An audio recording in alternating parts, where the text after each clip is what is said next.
Yes, Shrivani ma'am, you can start the session.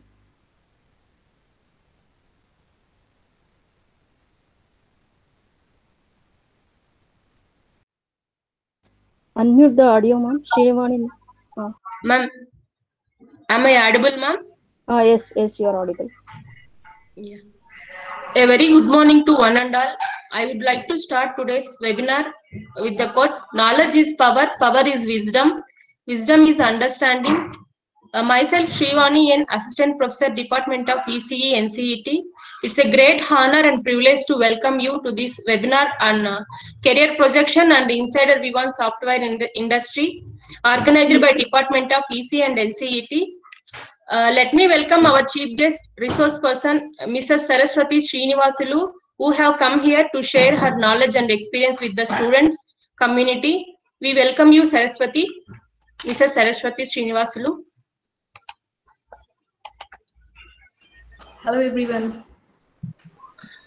Yeah, a warm welcome to our principal, Dr. Jitendranath Mungara, for his event. Welcome you, sir.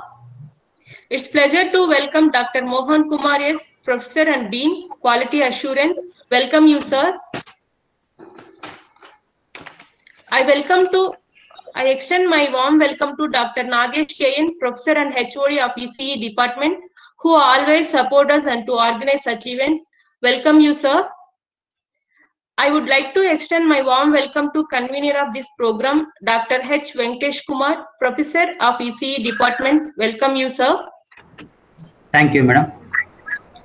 And also I would like to extend my warm welcome to Dr. Basuraj, sir. Welcome you, sir.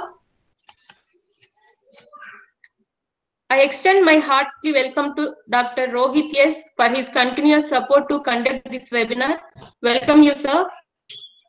Yes, ma'am. Thank you. Thank you. I would like to invite coordinator of this event, Ms. Sunita ma'am, Assistant Professor of ECE Department. Welcome you, ma'am. Thank you, ma'am. I extend my warm welcome to faculties of Department of ECE and their valuable contribution in organizing this webinar. Welcome you all. Last but not the least, I would like to welcome all the participants and students for this webinar. Without any further delay, I would like to give short introduction about today's speaker, Mrs. Saraswati Srinivasulu. She completed her Bachelor of Technology in Madanapalli Institute of Technology and Science, Madanapalli. She possessed more than 8 years of experience in software industry. She was having 5 years of experience in Robot Bosch Engineering Limited as associate software engineer and more than 3 years with Infineon Technologies as technical expert.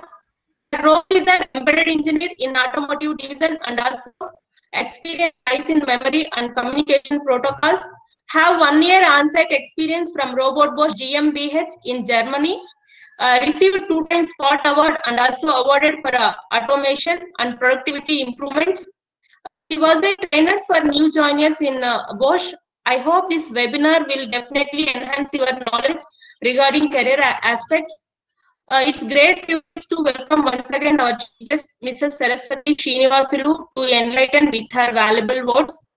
Over to you, Mrs. Saraswati Srinivasulu. Thank you.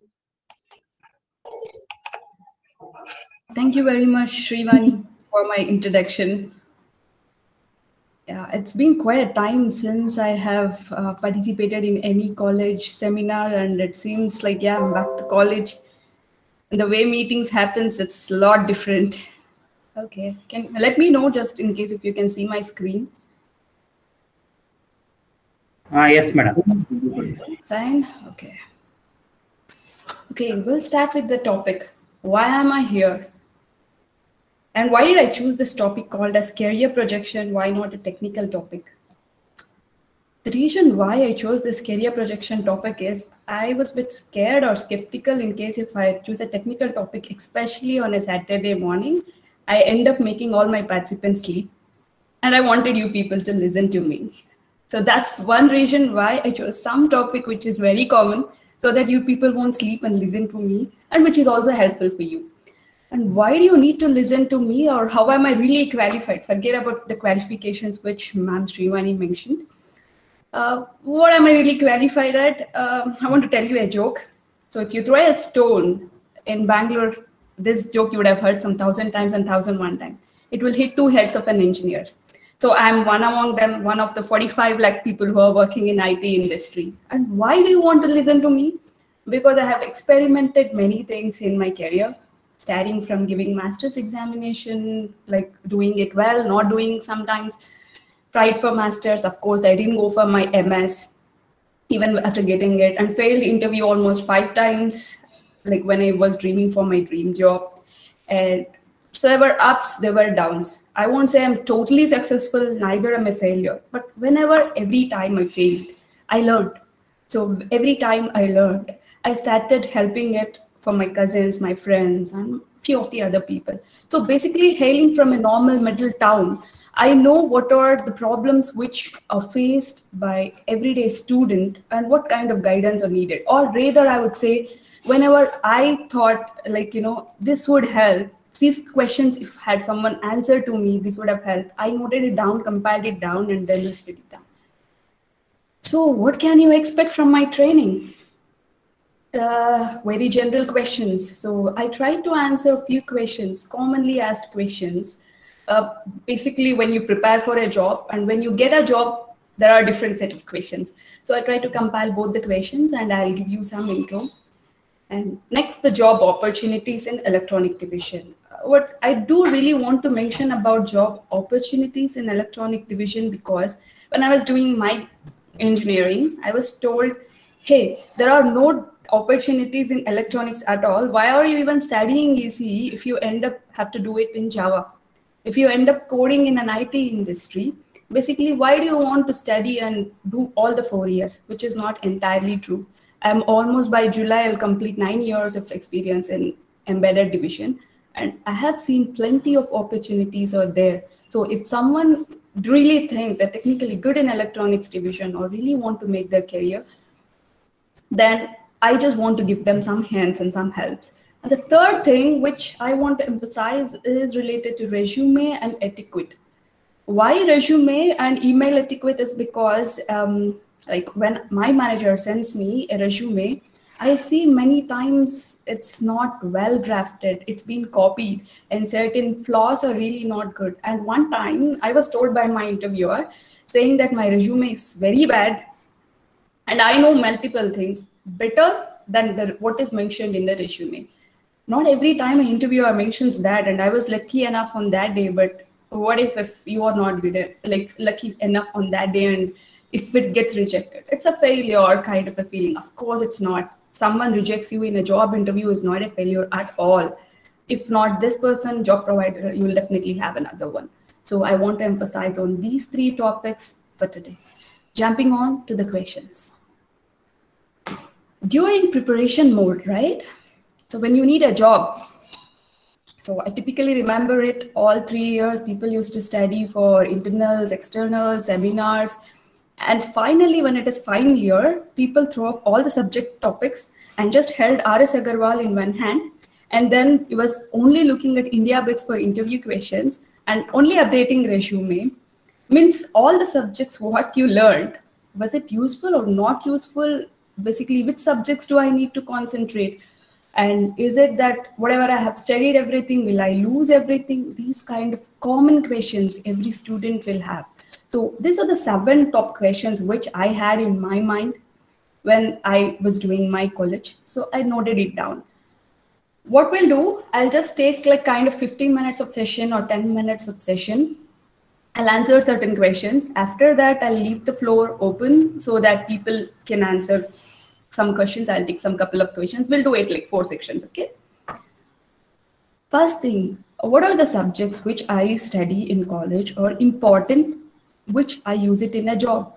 Forget about an embedded job or a VLSI job, a normal job, which if you're an engineer, get into a software industry, which subject do I use?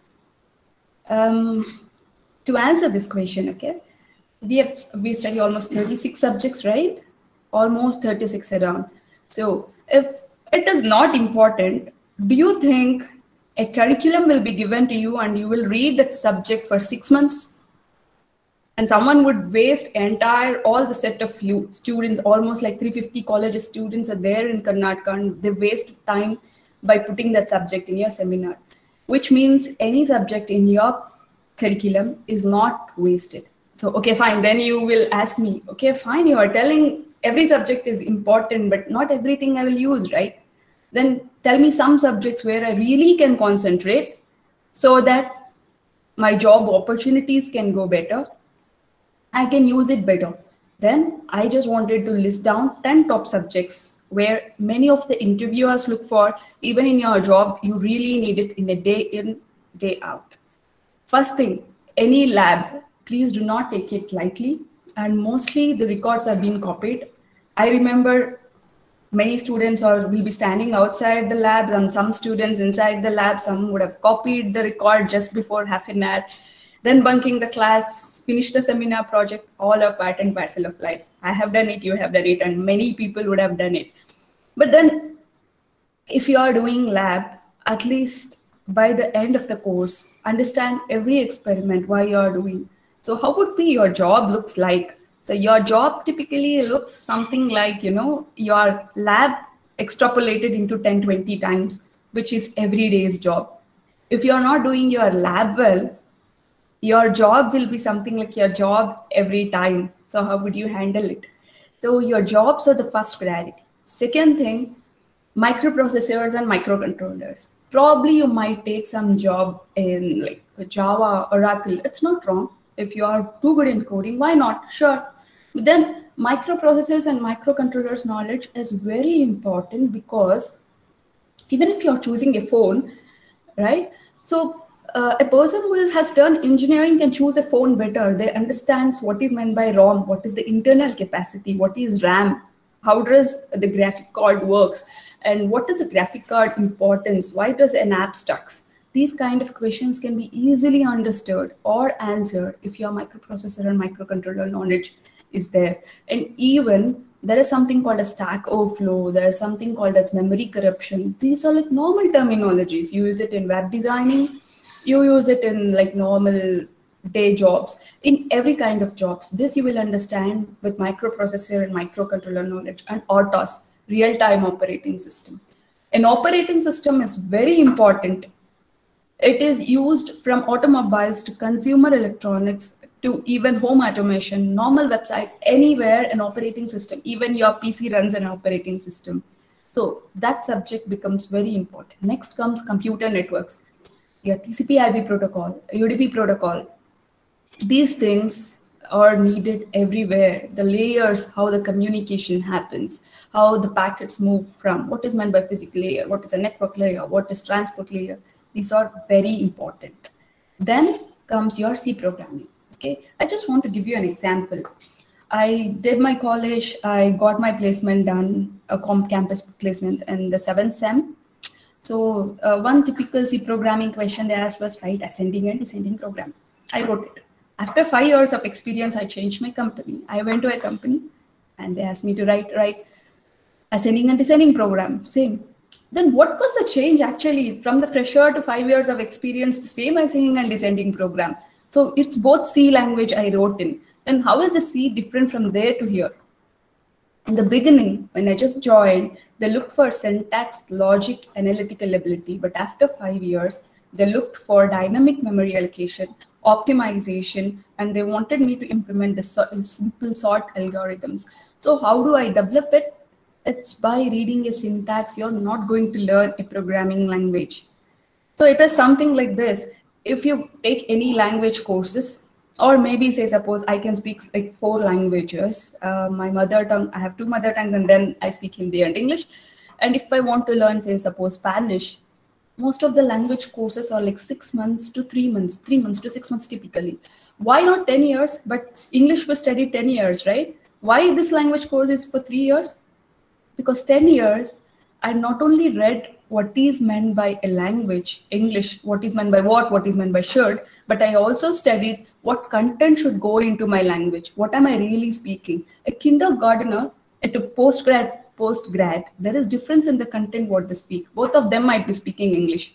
So if you think the programming language you are writing is just the syntax, it is a for loop or if loop if you learn, that's not going to help you. So how would you really improve your C programming language? This is one thing which commonly even my juniors do ask me. I tell them, take a problem statement online, a puzzle, discuss with your friends how this can be implemented. Discuss or debate about the possibilities, algorithms, so that you develop a pseudocode in your mind. When you develop a pseudocode, your analytical ability goes up. And the reason why they really emphasize on analytical ability, English reasoning in every interview is because you need to communicate with your peers. You need to communicate and tell them a presentation. And then you also need analytical ability because most of the projects keep changing. It is not the same project you work throughout your life. It is not a job where every day a customer comes and you pay them a paycheck like in a bank. Every day you changes.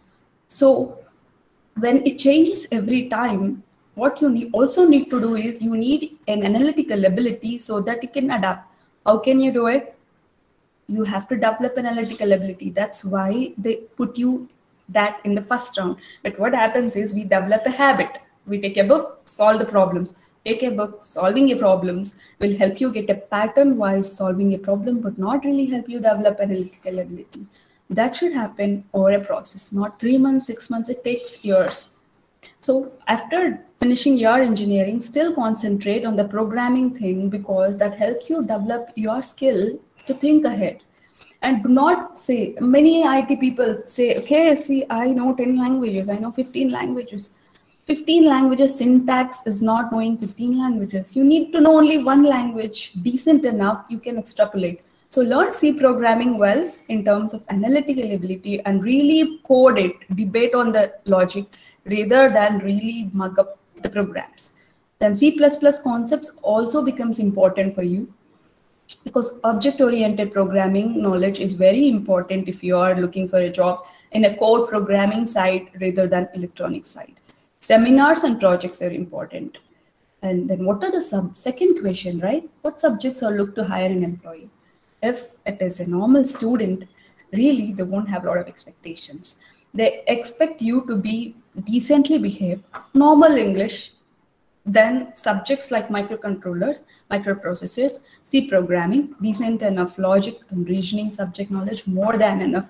And the subject, whichever I have mentioned now, if you cover it, it is good. But if you are really planning to have some subjects like digital signal processing and analog circuits, these are also very important in case if you are looking for jobs like in image processing jobs or probably analog circuit jobs. So these subjects you can really concentrate and give emphasis on it, study well. Third question, and very important question, what should be my salary expectation? This is like normal. Even now, sometimes my friends or all, they call me up and ask me, what is your salary like? I don't want to answer the question, okay? Because you should never be answering that question. Also, how much you earn is a secret. Not even your parents or spouse should know if you ask me. But at times, being fresher, we say, what is our salary? And after 2-3 years, that will only build up problems rather than helping you anyway. But what should be the salary expectation? When you get an offer letter, sometimes you'll get 3 lakhs, some companies offer 15 lakhs. So 3 lakh to 15 lakhs is most typically a fresher is offered. There are people who earn 25. I know people who are earning even 1 crore, but 3 to 15 is a normal figure. So what keeps 3 lakhs to 15 lakhs different? So it depends on a lot of factors, okay? The first thing, that depends on the company itself. So what is the company's benchmark? How much do they pay to their employees? Second thing, the domain, whether the company is a product-based or even the service-based. That depends upon like even the college where they come from, their expertise, the student expertise. And is it meant to say if I get 3 lakhs package and my friend gets 15 lakhs, is he better than me? No, not needless. It's not. So what do you need to do?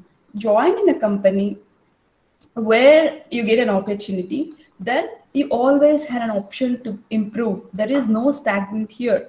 It is not something like you do redundantly a work and because you are doing something redundantly you are getting paid. No, if you are doing well, you always have a chance and you can improve from 3 lakhs to 15 lakhs, possibly in 3-4 years if you enough put it. And is that only money which you need to take care? I would rather say money is important, okay? I don't say that, always follow your aspirations, money is not important. No, money is important. Only a person who is full, they can talk about something which is philosophy, but it is not possible to talk about philosophy when you are hungry. So salary becomes important, but don't take it as only a judging factor. And fourth question, if I have a career break, can I resume? What if I have 1 year of gap after my engineering? Will I get a job? Yeah, I remember this with my brother. My brother, he used to wake up early in 4 in the morning, go for an interview. 6 o'clock, 400 other people will be standing in front of the company. One after the other, they won't even call for an interview or a written test if 0.5 of your percentage is less. Is it fair? It's definitely not fair. It's definitely not, because the job we do here, it can be trained. Then why are they doing it? Because the number of people and the competition is high. So if I get 1 year of career break, is it justifiable? A normal person understands, yes, it is justifiable. It is okay. And what if someone gets married and resume their career back after 2 years? Is it okay? Yes, it is okay. And I know a person who was married, who got a child, and after 5 years, she resumed her career and she's working in Emirates. So it is definitely possible. Do not give a hope. And then how do I manage if I get 1 year of break? And how to manage and how will I get a job? Is it good to get a course? Would be another question. Hey, listen, for 4 years you have done your engineering, and someone says, I can teach you that in 3 months in a course. Does it make sense to you? No. Then why are people opting for courses itself? Because, see, 2 reasons. First thing, my engineering basics are not so great, or probably I need some more polishing on my engineering skills on the current trends, like probably machine learning, artificial intelligence, big data, which are booming up technologies, which was not covered in my curriculum. I want to add a data. It's good to take it. But if at all you're taking a course so that you can get the job, what you're doing is, usually these courses, guys, they do a good job in teaching these basics, but the other thing what they do is they have connections with the companies so that they can bring you a placement. Because of the placement, many students enroll. But if you have done decent enough in your college, and if you have really good projects in your mind, I would suggest follow open source. Write your AMCAT exam, e-litmus exam, have a valid score. If you have projects, write code, compile it, put it in GitHub. Once you put it in GitHub, prepare a branding, post in your LinkedIn profiles, that can fetch you a very decent job. But if you think you need polishing, go for a course, but do not only go for a course because they would bring you a placement. At one point of time, you would really not look for what is a placement or something. And final question, does college branding helps? I would say the fact is yes, college branding helps. It provides a kind of cushioning. Which college you read from, it always provides cushioning. So not every time it needs. It's been 5 years since someone asked me which college you came from. Only just now, Shrivani, when she was announcing, I heard my college name back. But not necessarily every time a college decides your fate. It helps, it provides cushioning, but when you're doing well in your job, it needless to be that, okay, only college name matters. Now at the 15 minutes mark, we can take some couple of questions if someone has any questions.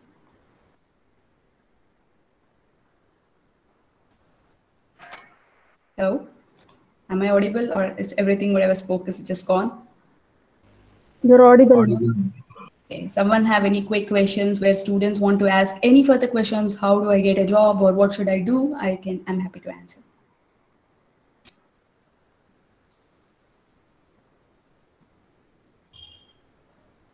No? You people know how to get a job? Hello, ma'am. Yes. Yeah, this is Jai Krishna, ma'am. You don't need to call me ma'am. You go ahead with your question. No, just call me Saraswati, fine. Yes, Jai Krishna. Yes, ma'am. Should I do masters after completing of my BTech or MBA? Like further guidance, if we want. Can I do masters after college or after job? So these questions is a typical question people ask. Okay. let me tell you, is it good to do masters or MBA right after college or not?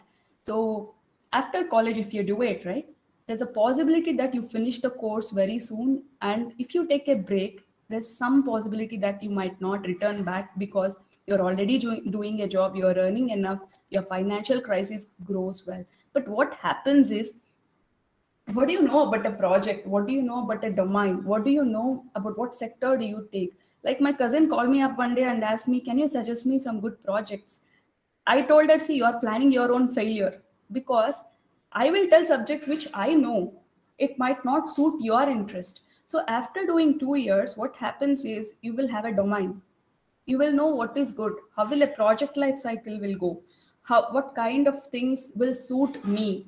What suits me might not suit you. Initially, what happens, no, and typically in India, when HR gets a profile, he or she randomly assigns a job. They won't really look at your profile and assign the job until and unless you really put an effort. So what happens is the domain might not suit you, might suit you as well. So when you work for 2-3 years, you will understand. Then you can really say, this is my domain, this is my specialization. This you can choose a proper specialization subjects. In masters, you have to do 1 year of project. And this 1 year of project, if you choose something which is of someone else's choice, 4 years you might not have liked, plus 2 years you added up, and 6 years. Then after you get into job, like what are you really doing? So if you try to do after college with a very good knowledge, you already know what you are doing, your domain, your interest, go ahead. But if you do not know, if you have confusion, take up a job, do some projects, then take any MS, MBA, and masters. And I also want to say there is difference between MS and masters here. So masters here in India, they finish with the TikTok of 2 years, start at 2 years, end at 2 years. But in masters, when you go abroad, if you can survive on thesis projects and the part-time jobs are not working in petrol bunks, okay? Part-time jobs means you can get industrial internships if you can go to Germany, Netherlands, which are free and they are paid 40 euros to 80 euros per week, which can help you suffice with your college. So if you go there, you can extend your 2 years, learn subjects, everything you wanted, then touch upon. I can take one more question. Is this, you answered your question, Jai Krishna? Jai Krishna, you're there still? Yeah, ma'am. Yeah, ma'am. It's clear. Yes, ma'am. Am I audible, ma'am? Yes, you're pretty much audible. And any other question I can take for a minute or so?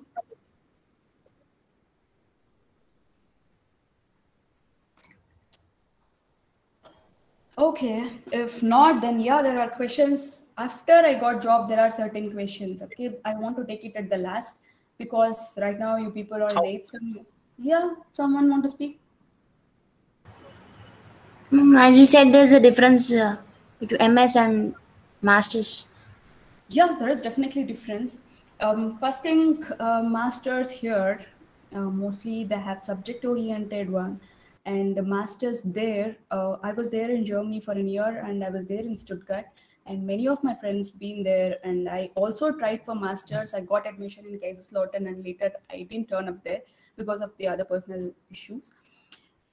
There is difference. Example, I can say, when I went to Mercedes-Benz plant, 98% of Mercedes-Benz plant was automated, and most of the students who does the thesis and working, they spend 1 year there working in the automation environment. So if you give them a task how to automate, they can easily do it. Can I do it in India? Definitely. I know friends who have done it, but you have to get into right environment. I know like few companies offer 1 year of internship after masters, and after internship they can directly convert. So if your domain goes well, you can do it. But the theoretical knowledge, where emphasize on the theoretical knowledge in India probably kind of hinder you in short term. On a long term, if you put effort, you can grow well. But masters, when you do it, there is difference. And of course, people who go out, if you take community colleges, it's not good. But if you really take certain colleges like TU Berlin, TU Hamburg, Darmstadt is one normal college. And again, like even Munich, even if you take good colleges like Howard or something, it really helps. So in the interest of time, I'll move ahead and I'll again take 2 questions probably after I mention about job opportunities. Now knowing about how to get a job or master's, what is in for me? So before telling everything, I want to give you some insight on open resources where I use. All these things I mentioned in these open sources or one which I have used it. No theoretical knowledge, everything been tried, tested, verified. So this CodeChef and the HackerRank are 2 coding websites where people can try their programming knowledge. And they give usual ranking. So if you are trying coding, and this coding knowledge is important for every kind of a job, and it also helps to have a good hobby. So try this CodeChef or HackerRank, and whatever the problem statement, if you do not know or if you don't have time enough to really go through every problem, solve every scenario, debate with your friends. It's going to help you a lot. And these days, till 5 years of experience to 7 years of experience, companies are asking to take a test in these websites, and only when the initial test been cracked, they're calling even for an interview for an experienced person. So this becomes very important to you for your programming knowledge. Second, all these things, edX, Coursera, Udemy, Udacity, NPTEL, you would have known, LinkedIn Learning, all are either free or very minimal cost. So in case if you have certain topics which are not covered in your college or in your course, or if you are really interested, like autonomous driving, or maybe you wanted to know about fast charging, or you wanted to know some other topic which is very trending, then try this. Also, before you enroll into certain courses, many people have seen, so these people, what they have done, they do 4 years of engineering, and the cousin or someone who is working in abroad, they say, hey, do machine learning, this is growing well. They'll take up a course here, which would have costed them 1.5 lakh here in an institute. Now, I would suggest before doing that, try sample courses in this, which are 400 rupees or 500 rupees. Take 1 month of course. If it suits your taste, only then go and enroll in a course if you feel it's needed. Otherwise, if you can get here, use open sources, learn from the coding. If you can learn by yourself, that's the best thing to do. Any employer wanted someone to hire, if I throw a document to their face, 1,000 pages of document, they should come back. Not with 1,000, 10 pages of document, they should understand, develop, do by themselves. Any job, teaching, banking, coding, self-learners are given good importance. These kind of websites help you to do or get self-learning ability. Third one, mock interviews. So many people have this in mind. No, IT industry means they have to speak English very well. No, not true. How do you want to speak so good English with Oxford grammar, or maybe something where you can crack with IELTS of 9 band? No, you need English because in my company, at least we have 10 to 12 states of people working together. And most of them don't have common language, which is a common mother tongue. So when I express, it should not be misinterpreted or it should not be teased. So control on your accent, because we are typically South Indians or North Indians. We have typical accent of our mother tongue. Even when I speak, probably you would be guessing, where am I from? It's very easy to say that, right? So control on your accent.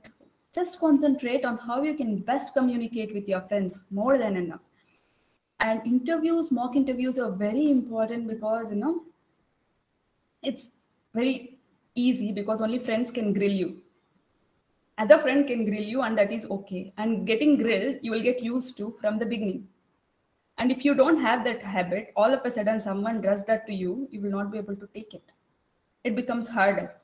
And watching basically these IELTS and TOEFL sessions also help. So IELTS and TOEFL session, I'm not asking you to take a test or enroll for a test, but there are many websites which offer free where you can take mock test.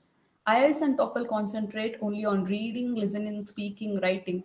All these aspects are very important.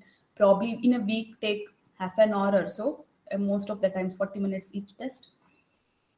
Concentrate on one thing. Start this probably if you're already in 8th sem, it's okay. If you're on 4th sem, concentrate for a week. Try, this is fun.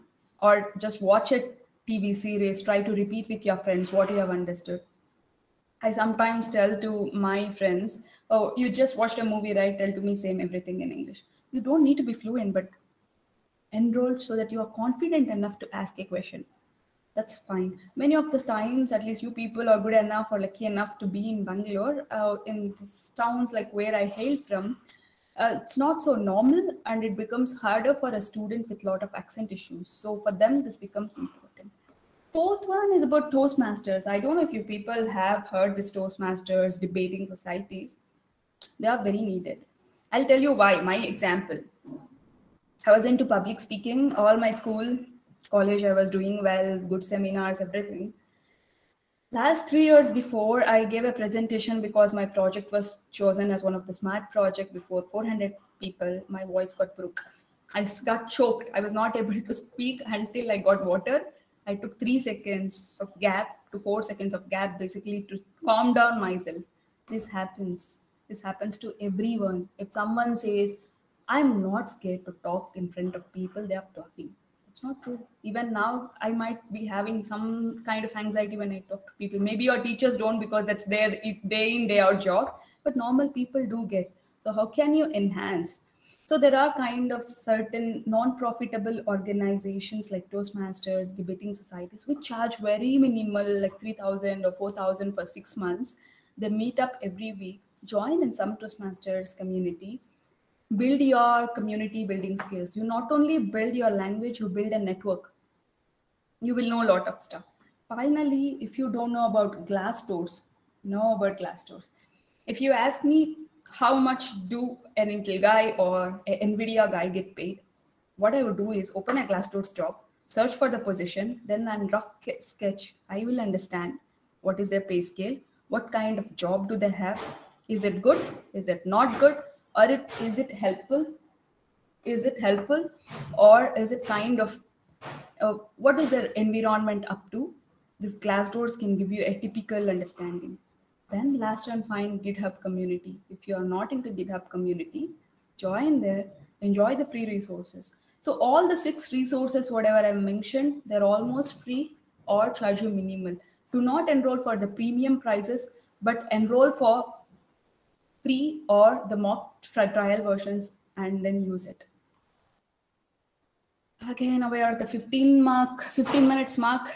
Any other question? One question, I can take it.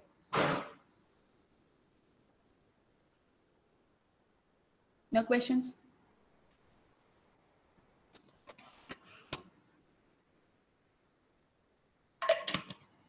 Is it helpful or it's not helpful? Or am I going very fast? I would prefer some acknowledgement, at least the staff community. If they have any questions, I would be happy to answer.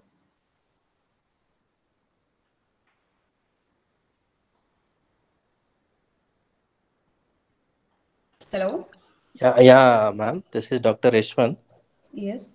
Yeah, this is helpful as our 4th semester students have the subject Professional Development of Engineers. There is a course named Professional Development of Engineers. So whatever you said, like email etiquette, everything is there in that syllabus. So yeah, students, please respond and get some inputs from madam. Okay, that is what I meant to say. Thank you. Thank you for a nice presentation, madam. Okay, now going back to recycle. Okay. I have seen one participant name called as Kishore. Kishore, can you assert? Have you heard of this recycle before? Kishore still there? Okay, anyone heard what is meant by recycle? If not, this will be a usual word if you will be listening almost every time, whatever the job you take, because this is nothing but a product life cycle. And the reason why I would want to tell you about this recycle is because, so say we will talk about some kind of home automation. I have a water sump, and when I switch on, this water should go, or probably if the water goes below certain threshold, this water should be automatically filled in a sump. This is a system I want to build. When you say this is your system you want to build, there are multiple phases which are coming into picture. Like what kind of concept goes. So what is a concept? Concept is nothing but filling the water. Correct? There's someone have to prepare a concept because this is not a common requirement.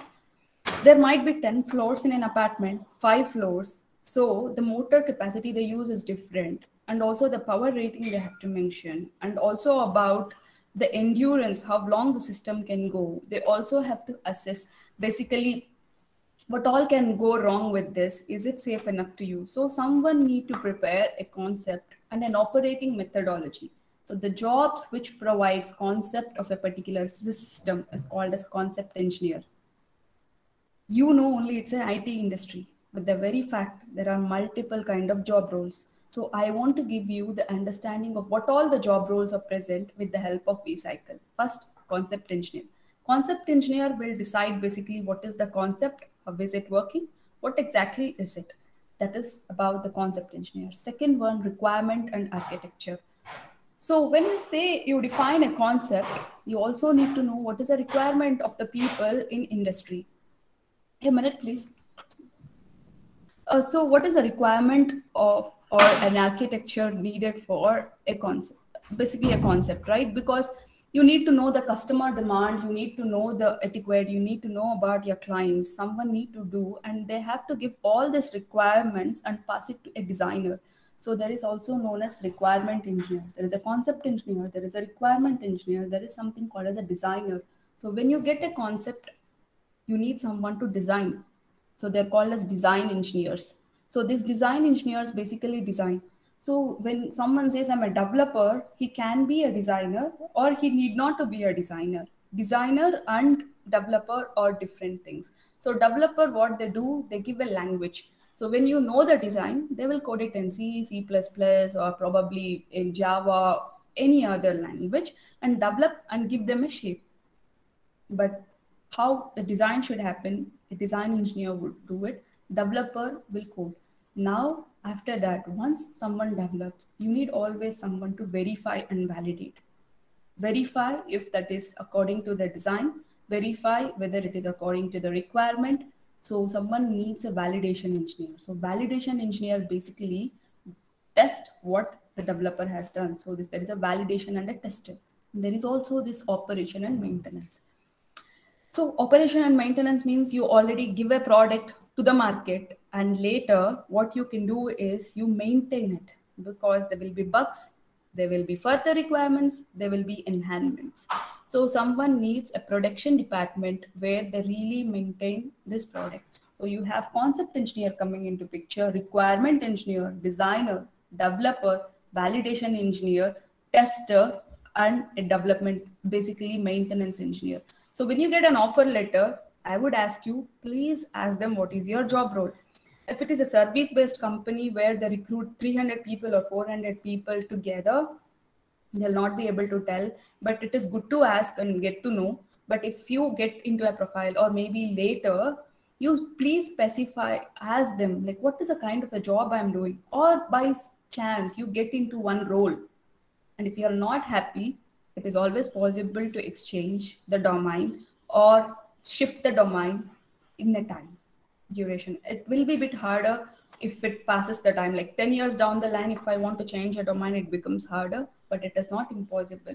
And you have to choose a job based upon your taste, your ability. And I also had one question, right? What should be the minimum IQ to get a job? In the beginning, I remember I forgot to answer that question. There's no minimum IQ. There are jobs which needs redundant work to be done. There are jobs which require highly analytical ability. There are jobs which require a normal maintenance and decoding. So there are jobs basically for every kind of a person. There are jobs for trainer, there are jobs for maintenance people, lab in charge. So there is no minimum IQ. It's not that only a first bench guy will get a job, not a last bench guy won't get, nothing like that. There is nothing called as first bench, last bench itself. Once you pass a time through, if you have skill, you will get it. If you do not have skill, you are okay to do a redundant job. There is also things. Only thing, there might be compromise on certain other factors. So there's nothing to be worried at all. It is bread and butter. You can definitely earn it. It's not harder. That is what development, testing, validation, quality management is another topic. Quality management means that check the sanity of a product. Is it good enough? There are quality management, server management. What is server management is basically, see, you code, right? When you code, there are 1 lakh people. You might have known 1.5 lakh people might be working in Infosys. So at least if 1,000 people are working in a single project, 1,000 people, if they code, someone have to organize it and keep it in a structured way. They call it server management and software configuration management. There is a software configuration management and server management jobs, which they do it. So all these are jobs. And when come to embedded design, embedded development, or maybe related to electronics, what kind of jobs are there? There are plenty. First one, pre-silicon validation, RTL designing. You might be already aware of or heard of, there are no silicon chip manufacturing companies, lot in India, not really, very few, or rather I would say no, because of the other factors, political and regional factors and financial factors, water factors. We don't have, many people might be considering, then what is the use? You study electronics. It's not entirely true. This pre-silicon validation and RTL designing jobs are very well respected. And in fact, in electronics, these are the high paid jobs. A fresher salary around 25 lakhs. So this requires VHDL, very long knowledge, very well, and if you and good coding skills. And these are very few jobs in the market, but very well respected jobs. And there are jobs related to digital signal processing, which requires image processing knowledge and signal processing knowledge, which are used in multiple sectors, where multiple companies are working on digital signal processing. So these kind of jobs are there. And in embedded design, at least I know, only in automobile embedded applications, there are 15 companies working in Bangalore. I know 15 companies because I might need to forward my resume sometime later, or maybe I had to work. So at least 15 are there only in automobile embedded. Forget about consumer electronics or anything. So there are plenty of embedded designs. IoT, medical electronics, consumer electronics. Now there might be a common question. You are telling so many jobs are there. How do I get an embedded job, not a software job? So if you are insisting on an embedded job, first thing I would ask you to do is list down all the company names. Then try for each and every company by forwarding your resume, doing it right. Once, if you forward and you don't get a call back, do not get disappointed. Try to do a project, put it in YouTube, put it in GitHub. Still no luck, then I would suggest you prepare your own branding. Still no luck, join in a startup. After joining in a startup, gain some knowledge. After a couple of years, you get open opportunities in multiple companies where you can really shift into. It is like the culture here, it's not like a government job where it's something like only it's a job and you stick onto it in the same company for multiple years. You can change if you do not like it. You can change if you get a better opportunity, and it is okay. So this would be your approach in case if you need an embedded job. I'm giving you this way because many times people say there are opportunities, but I don't know what to do. So it is no wrong in joining a startup as well. But first try LinkedIn branding, Narcweed, making your profile, open resources. Nothing works, join a startup, no problem. Then there are opportunities. We'll stop here and just in case if someone have questions, probably we can take 2 questions.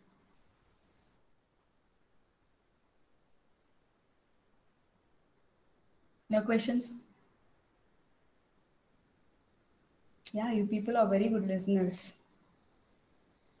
Okay, related to resume. I want to give my own resume. This was my resume. Right? This technical skills or job profile, what else can be mentioned? This is wrong, this is absurd. In career objective, do not mention I can learn, I can grow, I can improve. No one is going to assure you whether you can learn, grow, improve, innovate. No, it is on you. So career objective, anyone would look basically what is the kind of job you're looking at. I have mentioned about concept engineer, requirement engineer, sales guy, developer, tester. This is nothing but a career objective. Here is what I'm looking for a job. But as a fresher, if you do not have any of that kind of questions, you can mention what is your strength, do a SWOT analysis. SWOT is nothing but strength, weakness, opportunities, threats. You note down what is your strength, what is your threat, which is very harder. People say it's very easy, but doing a SWOT analysis is really harder. Do it And depending on your strength, choose it and keep it. Mention your career objective not in a subjective way, but an objective way what you are really look at it. For a fresher, putting it still blank like this is okay. But as an experienced person, if you put like this, it's not going to help. And in any company or any kind of a job, be it anything, no one is going to take responsibility basically for your development. You are going to take. And even in a company, if someone asks, can I grow? Can I innovate? Company is not providing me enough opportunities. No one would do. They have a project, they have requirements, they need people to work on. It is up to you how you handle. You can always ask your manager for improvement and help. So take care of it and maintain your career objective well. Technical skills, is it right?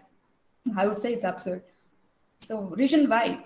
So you might be knowing resume. You also would have heard doing resume is very important. It is harder, blah, blah. It is not right. Doing resume is not harder if you have enough to write. And writing technical skills, why is it important? Because first round of resume selection, HR won't do it. Machine will do it. Machine will need what? Keywords. Keyword matching should happen. So if you don't know this, if you have updated your Naukri profile, every day they will search. So whenever they search, basically what happens is whatever first hit of profiles, they are happy and they won't go through the rest. So if you have updated your resume in Naukri, please refresh it every day. And second thing, keywords, whatever you know, mention it appropriately. If you do not know what keywords to put, go through the sample job descriptions, and according to the job descriptions, you understand what is needed in your profile and you can take it forward. And maintain the detailed technical skills. If you know software configuration management, if you know, like if I said about computer networks, TCP/IP protocol, or you can detailedly mention TCP/IP protocol. If you are good at it, you can know PCB designing, please mention it. Do not keep your technical skills to 2 lines. You will not get a hit. Your keyword will not match. Forget about HR. Like there's also a saying that 30 seconds HR will throw your resume. First of all, it won't even go to HR. And HRs are the people might not be technically well versed with, very few times they are. They're human resource development people. For them, matching should happen. Beyond, I compare this one to this one. This is job description. This is my resume. Is it matching? So it should match means provide detailed enough technical skills. Project descriptions. Your mini project and main project. Don't buy your projects. Do your projects. When you do your projects, at least for me, my main learning was my main project and mini project. I'm very thankful for people who have helped me there. And whatever I've done there, learned assembly coding or maybe embedded systems or maybe how to program, Keel Microvision. These are the skills. Keel Microvision, similarly MPLab, these are transposed and higher end softwares are used at companies. And normal MATLAB, Simulink, what libraries do you use in MATLAB, Simulink can go into your resume. And job profile, just mention, don't mention your designation experience, no one cares.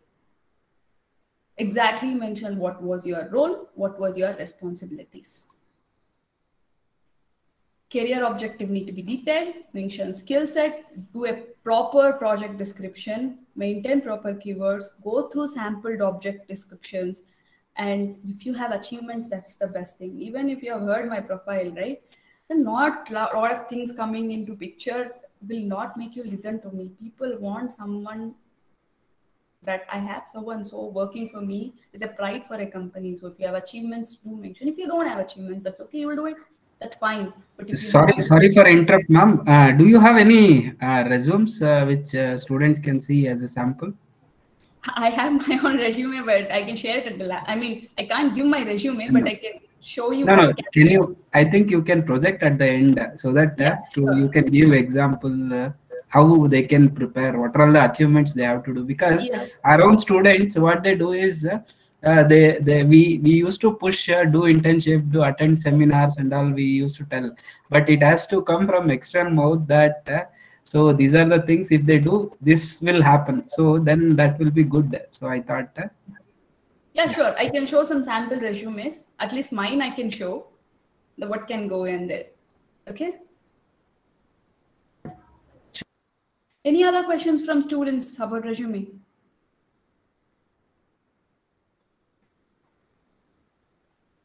Okay, great. You also mentioned about the details in the projects about in your resume, detailed enough. And the last thing, email etiquette. You might have sessions. I also had English lab 2 times in my semesters, one in first year and the second one in third year, second sem. But what is needed is when you write an email, when you're a student, you talk casually and that will grow, that won't leave you. But usually there won't be a lot of hierarchical gap in IT industry, but then people expect a soft and smooth way of talking, something like could, can, not shall and should. Many emails when students write to us or probably to HRs, I see the usage of shall and should. You can't order a person or ask when you're asking for a help. You request or whether just ask. You don't need to beg, just ask casually. So use can, could, do not maintain any spelling mistakes in your resume or email. Of course, mistakes are there. I have done, you will be doing, that's okay, but not intentionally. If you have spelling mistakes, do a sanity check. Signature is very important. And when you maintain a mail ID, maintain some mail ID which is very useful and professional. Something like, saraswati.srinivasalu@gmail.com would help. And that mail ID, use it for your interviews. Something like, Shine Saraswati, maybe Star Saraswati, or maybe called as some cat or some like bright. These are like adjectives. Do not use it. It creates judgments and people would laugh at you. So don't do it. Use a professional mail ID. And from the final year to whatever, use the same mail ID. Don't keep changing, because at times what will happen is you would forward your resume. After 6 months, HR would have got an idea, oh, this profile would have matched, and they would respond back to you. You would have changed your mail ID. Don't do it. So maintain a proper, decent mail ID. And when you write a mail, what need to go is, where did you get the reference about the job? Or what has happened, or why did you trigger the job? Mention it clearly in a mail. Why are you writing this mail? Need to be there. On what are you looking for? Basically, what is the request from you, or what are you really looking for is needed. After what and why, you basically mention. If you have any request or if something is confusing to you, clearly state, this is what confusing to me. Can you assert? This is what is not clear to me. Can you give me some clarity? Mention why, mention what you are looking, and if you need a statement clarification or confusion, mention that, and basically set an expectation. Why are you writing this mail?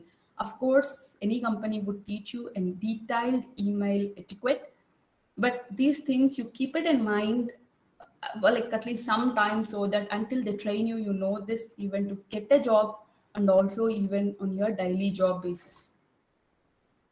We have covered basic questions about resume, email etiquette, about electronic opportunities. And then if you have questions, I will take for 10 minutes in order to keep up time.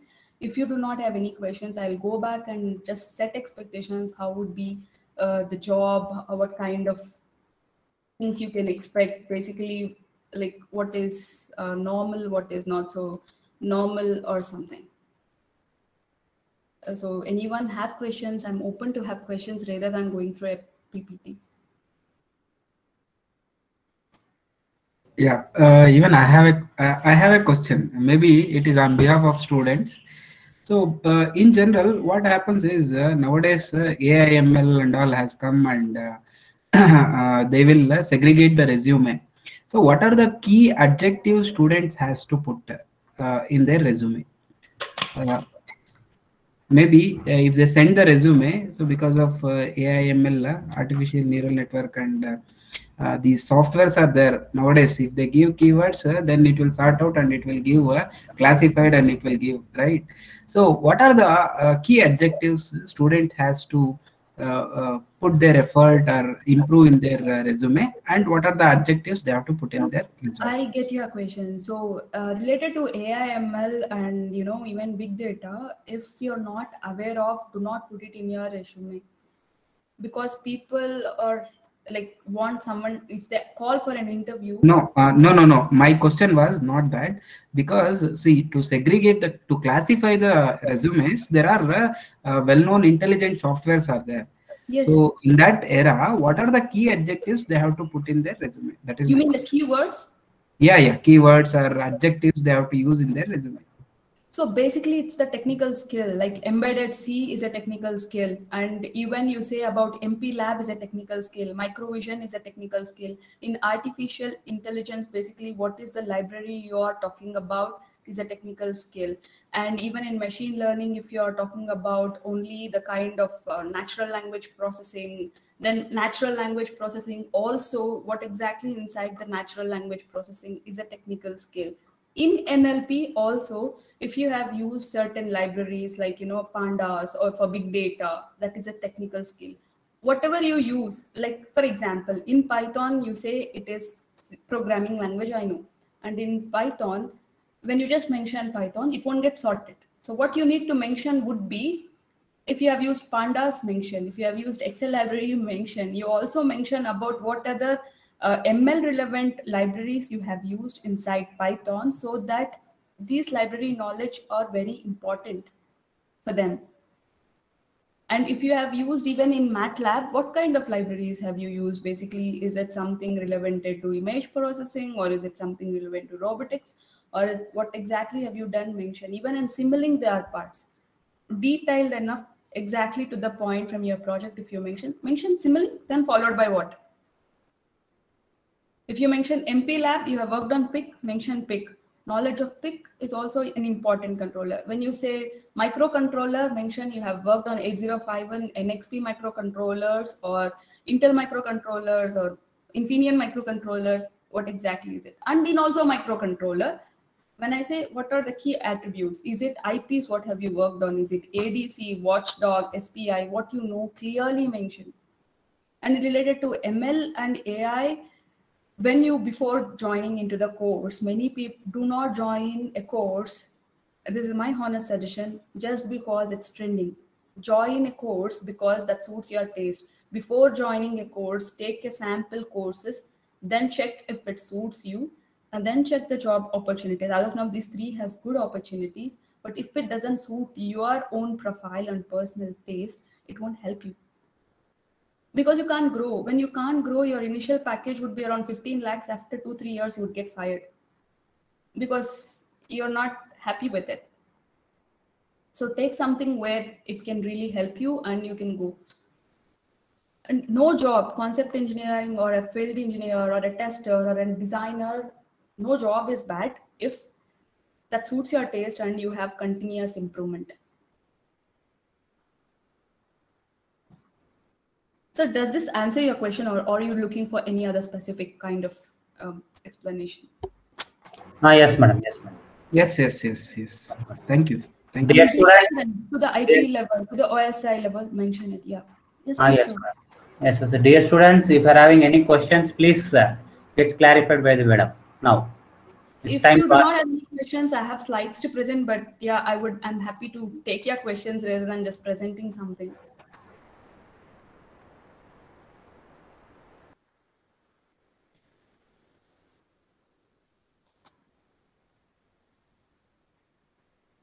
Because certain times you would need some help. Basically, I need some help probably in this, and no, nothing is bad. Even I was not asking questions when I was in college. I used to be this quiet kid, but you can text also, no problem. If you are feel shy enough to ask a question, chat box. You can use the chat box also. And if you need any kind of help, basically for your profile or something, you can let know Shrivani, and maybe when I'm free time, I can help it out. How to approach for internships, or how to write a statement of purpose for masters or MS, or is it masters gate score, what is valid score will get me what, this kind of questions is there. I'm happy to answer.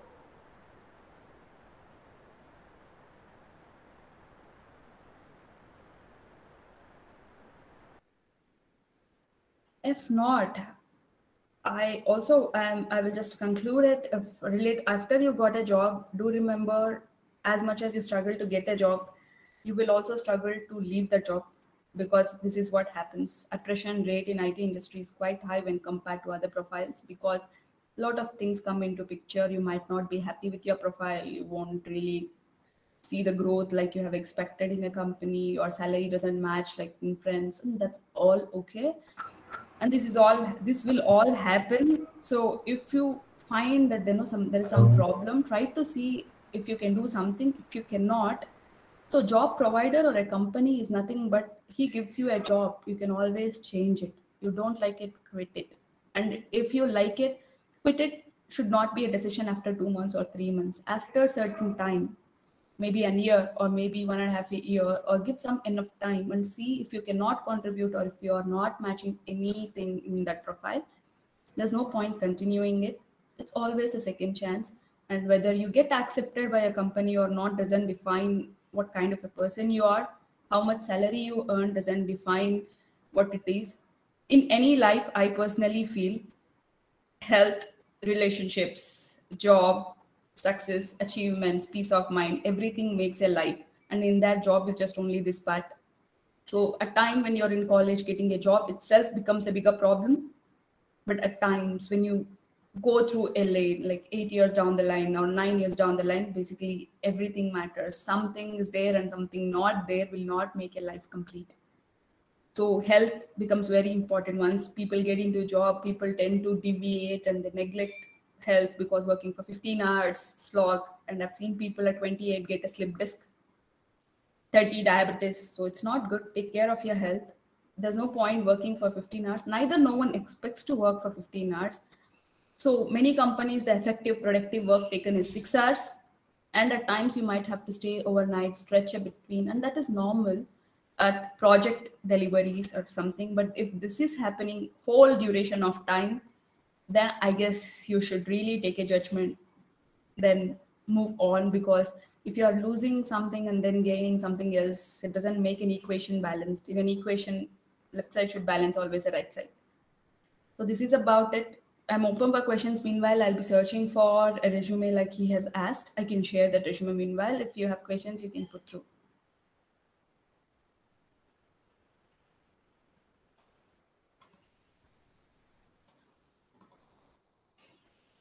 No questions?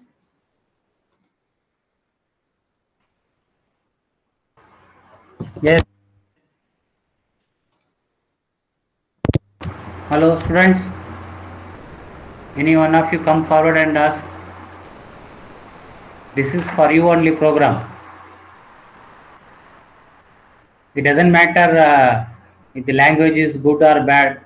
The question is, you communicate with a speaker. Yes, someone Yes, is. Sachin. Yes, please go ahead. Sachin, go ahead. Your voice is a bit low, Sachin. Maybe you can put it in chat or maybe try to be a little closer to mic.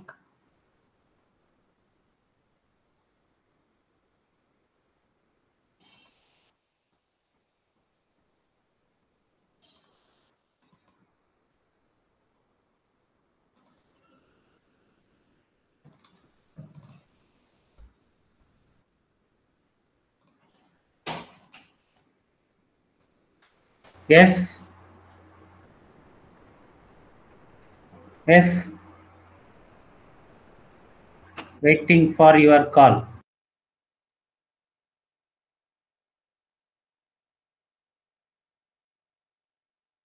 Yes, dear students, make use of this chance. Nothing will happen by asking the question. Madam will answer very politely and also straight forward to your question answer. Okay. Yes, students, come forward. Manoj.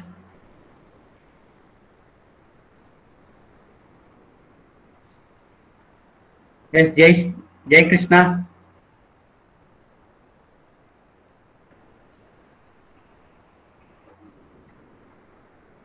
Yes. Once again, I am calling you.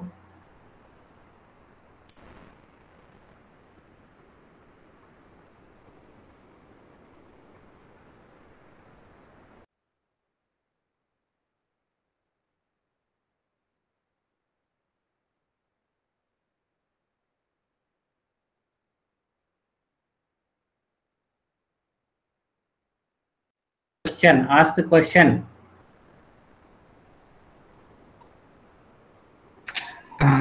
Okay, maybe it is a student's question only. In student point of view, hello. Sir, Saswai, actually, madam left, I think, sir. Madam, connection down agide. She will come back. She will come back. We'll wait. Yes, sir. She has joined again.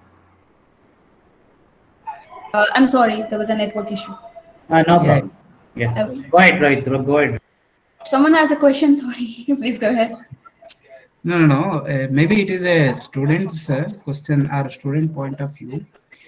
What are the key opportunities? In general, freshers when they come out of the college, so what are the key aspects or key skills they should have? So maybe it is now I'm making it very clear. These are the students are fourth sem. So maybe another 2 years they have.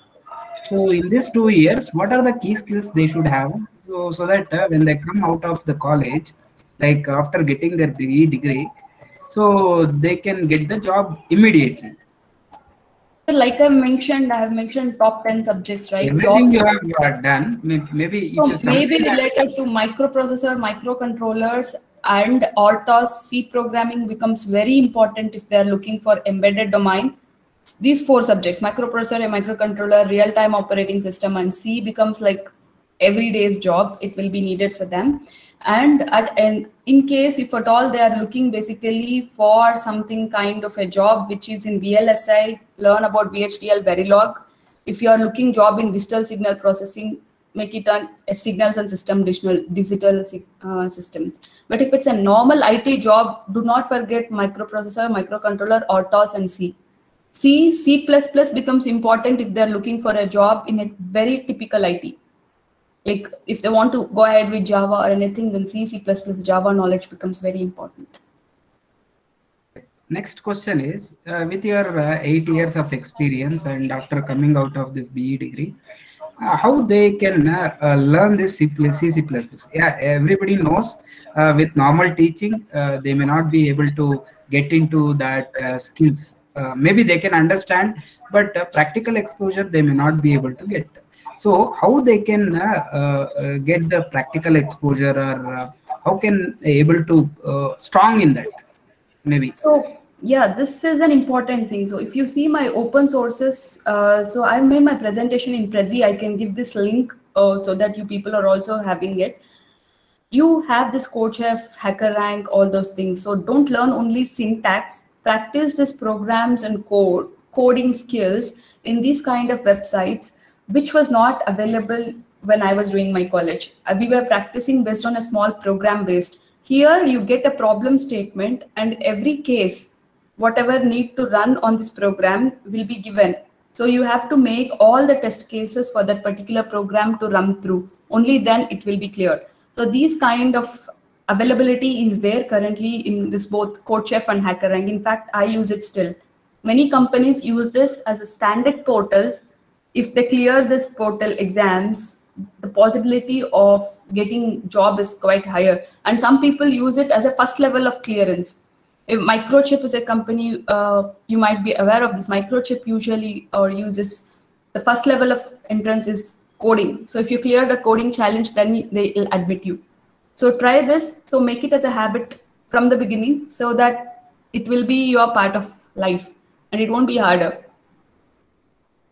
And you also concentrate on Python. Python is booming really well. You either take big data, ML, or AI. If you want to grow even in those sectors, Python, object-oriented programming becomes very important. So when you say Python, also concentrate on certain libraries where you can develop. And take a sample program even in HackerRank, start doing that program, then you will see how it can grow. Try these websites. Even for 5 to 7 years of experience, they are actually asking for a coding challenge to be done. Yes, sir, please. Yeah, we have a Python subject we have introduced to students. Anyway, student, if you don't have any questions from students? No questions? Yeah, sir. Yeah, no questions? Yeah. Hi, ma'am. Myself, Bhavya. So I wanted to Yeah. ask you, like, what type of skills or abilities or like personal attributes to get success in this field, ma'am?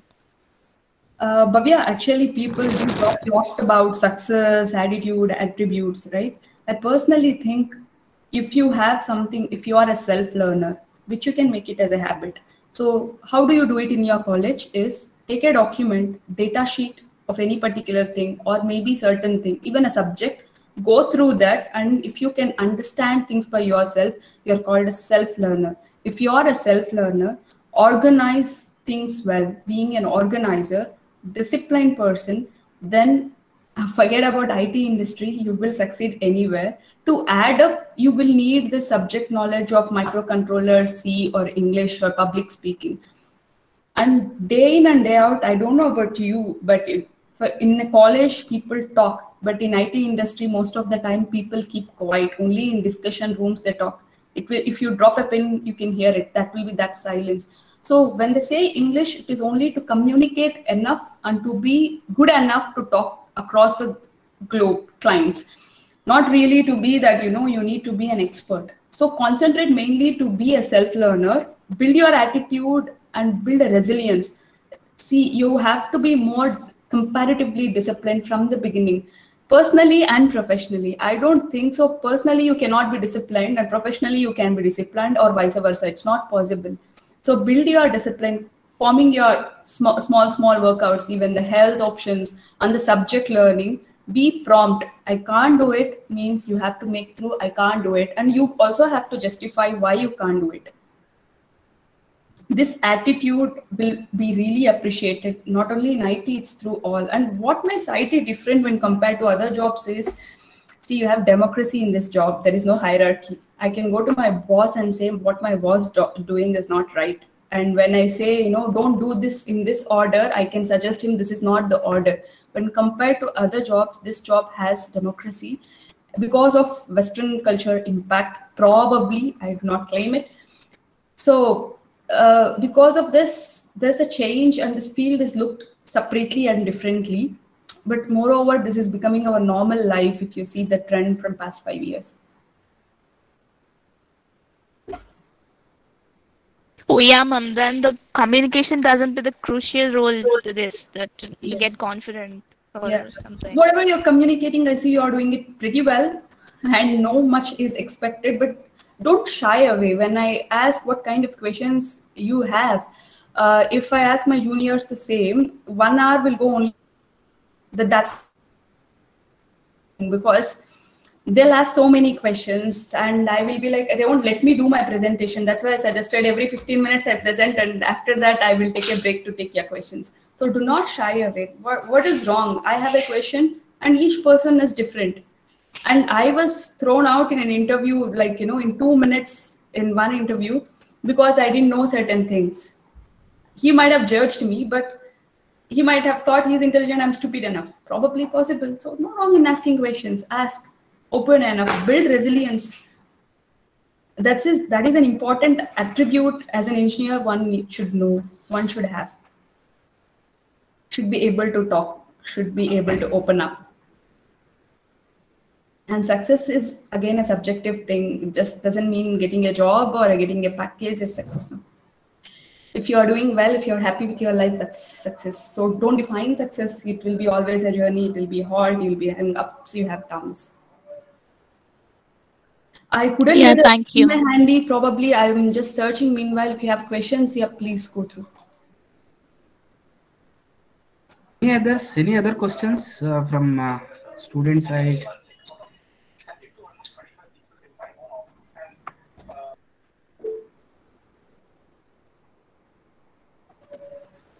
So feedback link is provided in the chat box. Please give your feedbacks. Ma'am, students, if they have any queries, so we will receive in the feedback. So we will get back. I can show you my resume for 2 minutes. Yeah. Okay. I asked that question. Yes. Please. I can share my desktop. I'm still there in the call, right?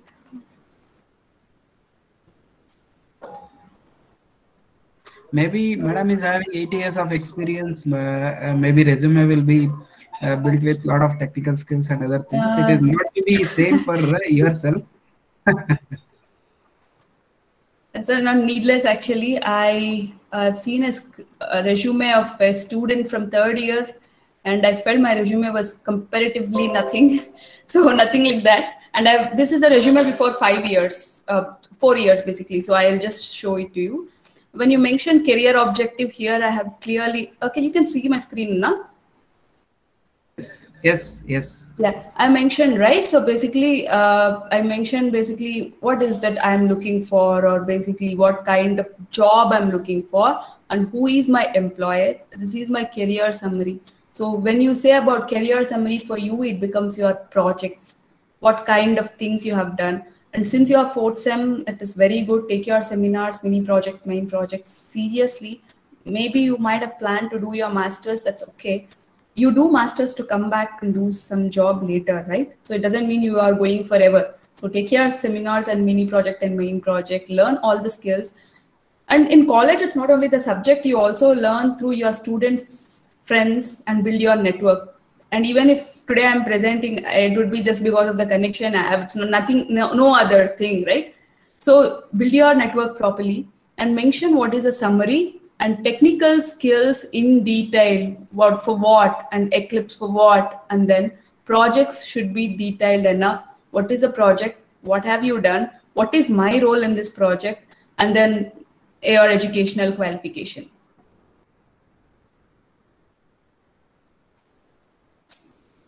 Does this help?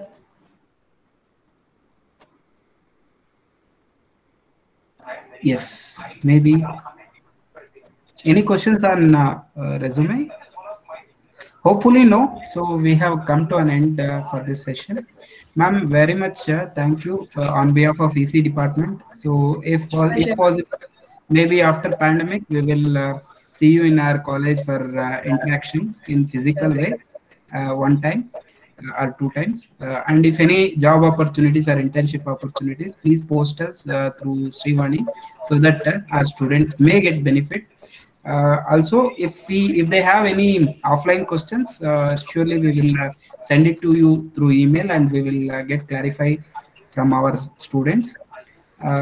Maybe Sunita or Srivani madam is there. We can conclude the session. Okay, thank you very much. Thank you, ma'am. Thank you. Thank you, madam. Ma'am, Sunita ma'am. Yes, sir. Srivani ma'am. Yeah, yes, ma'am. Thank you so much for your valuable time, Mrs. Saraswati. Thanks a lot for accepting our request and for giving wonderful webinar. Thank you so much. Now I request Jai Krishnan, 4th sem ECE student, to give vote of thanks. Over to you, Jai Krishna. Yes, ma'am. Thank you, ma'am. We thank session speaker, Mrs. Saraswati Srinivasulu, ma'am, for her immense and continuous knowledge sharing to us, ma'am. Thank you, ma'am. Thank you so much, ma'am.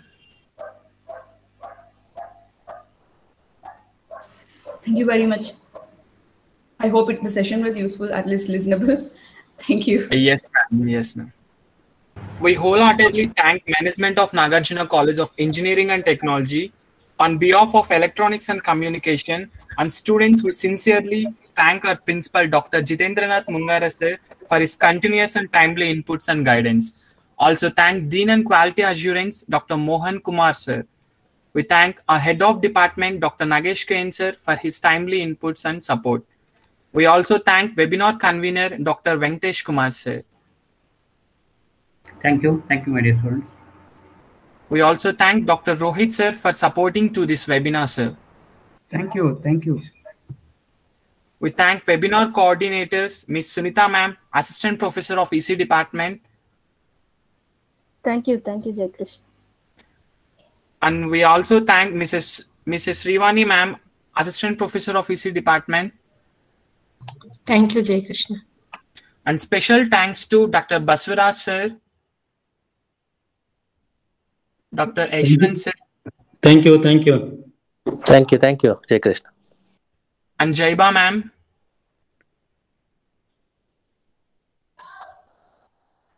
Go ahead. and Mahesh sir for this presentation. We thank all faculties of Department of ECE for their involvement. I also thank all our participants for this participation. Thank you, ma'am. Thank you so much.